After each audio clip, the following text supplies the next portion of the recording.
Welcome back, everyone. Today we're going to start part 1 of our Silkie Saloon Build, where 70 baby Silkies will soon call home. Yep, you heard that right. 70 little chicks are currently living in our basement, and trust me, it's getting a little cramped in there. We have a few surprises in store that really elevate this chicken coop, so be sure to stick around for both part 1 and part 2 of this Silkie Saloon Build.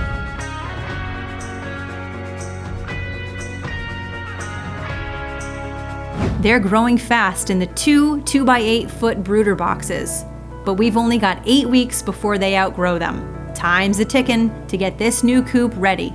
If you haven't seen our brooder box build, check it out at the link below.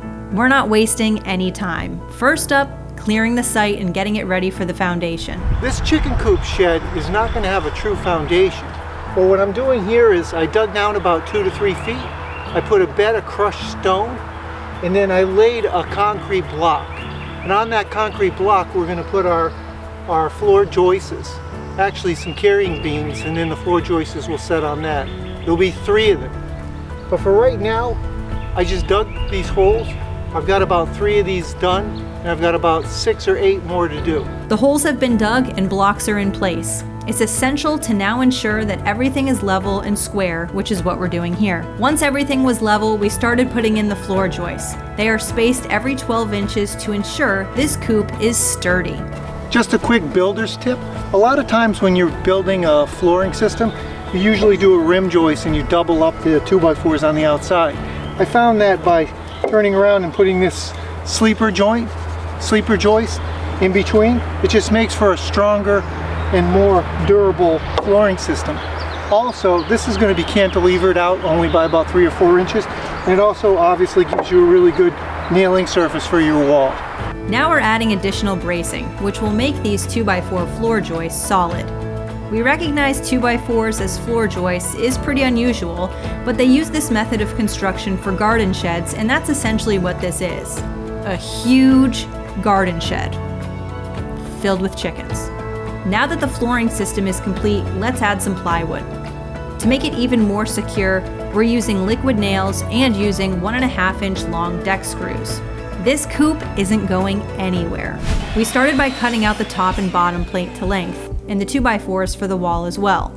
They were placed on the deck so we could lay it all out and begin assembling. Hey, so this is exciting. We got 1 wall completed. Now, this wall isn't going to have any sheathing because the outside finish is actually rough sawn lumber, vertical, board and batten. What I do need to add is some nailing strips in the middle so that when it comes time to attach it, there's a place where I can nail it in the middle. So let's do that next before we move on to the next walls.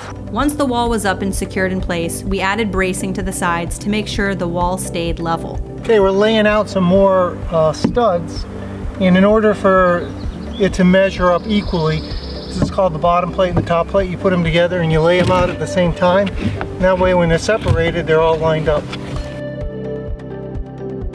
Now, just like we did with the other wall, we want to make sure the stud has the crown up so you don't end up with a bowed wall.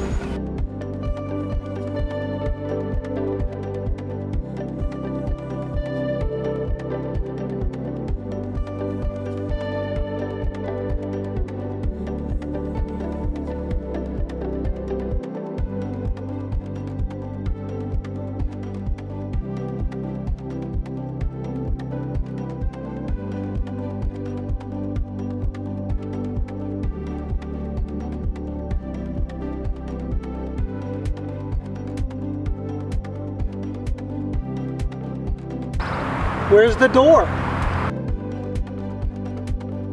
Well, the weather hasn't been too cooperative, but today's a beautiful day.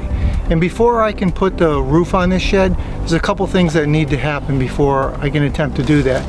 One, I need to double plate the top of the shed, which serves 2 purposes. It makes it stronger, but it also straightens the walls.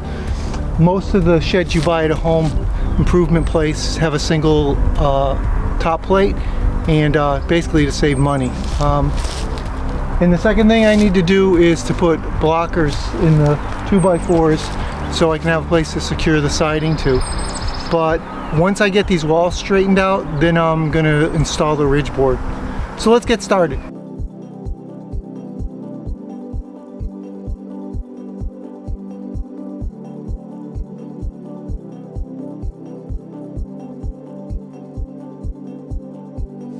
So this is a task my dad probably shouldn't have taken on by himself. We urge you to ask for help when working on a roof and installing the ridge board.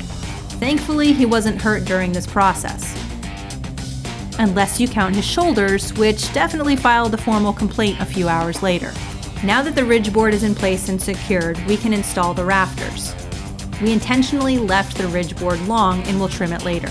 We made a pattern with one rafter, which saved us some time and ensured accuracy. Before we installed too many rafters, we wanted to install collar ties. These keep the roof from pushing the walls out. Now it's time to install the framing for the window. It's an 8-foot by 2-foot awning window that allows for ventilation and is critical for the chicken's health and well-being. Plus, it ties right into our saloon theme by adding some character to this coop. Be sure to come back and check out our awning window build. We'll soon be posting that as a separate video. Now that the window framing is installed, we can finish installing the rest of the rafters. So this is our pattern we made for the roof. We've got another piece to put up right now, so I'm just gonna take my pencil, mark the places, and then do our cuts.